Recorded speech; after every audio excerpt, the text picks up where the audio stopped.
Aleykümselam rəhmətullahi və bərəkatuhu. Soruşursan ki, bir xəstə xəstəlik zamanı namazı tərk edərsə onun hökmü nə olur? Xəstəliyin növləri var. Əgər ağlı başından gedibsə də və yaxud elə bir vəziyyətdədirsə də bu insan eee, dərk eləmir, hal özündə deyil. Məsələn, infarkt keçirən insanlar var, önüsüz keçirən insanlar var. Bu insanlar həmin vaxtı ağır bir vəziyyətdə olurlar. Həmin anda bir növ sanki can verirlər bunlar.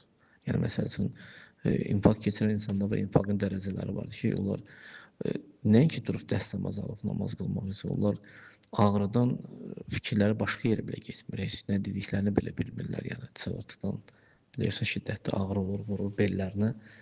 Hə, yəni bu vəziyyətdə bu bir növ can verən kimidir bu. Hə. Belə ki, e, rahatlaşdı, yəni yataq xəstəsi yatağa düşdü, ağlı başındadırsa da, indi ağlı başına gedən xəstəliklər də var da, ağlı başına getdikdə təklifat düşür ondan.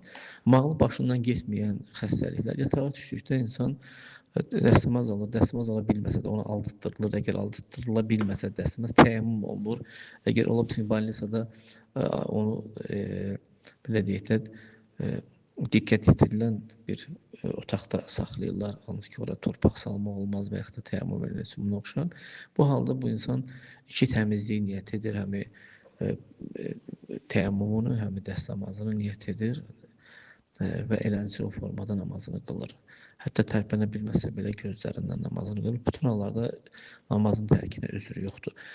Namazın tərkinə gəldikdə isə həmin vəziyyətdə insan qıla bilirsə də, amma qılmırsa da, hətta gözlərindən belə tərk edirsə də, bütün hallarda alimlər barədə ixtilaf ediblər. Namazı tərk edən insanın hökmü barəsində bir qrup alimlər deyiblər, o kafirdir, bir qrup alimlər deyiblər ki, yox, kiçik küfrlə, yəni böyük günah sahibidir, kafir deyil. Kiçik küfrlə dedikdə, yəni burada böyük günah sahibi qəsd olunur. Biz də götürdüyümüz rəydə və güclü dəlillər də ona bildirir ki, insan böyük günah sahibidir, bəli, amma dindən çıxmış sayılmır. Ta ki, inkar etməyənə kimi vacibliyini və gənc olanlar bilir.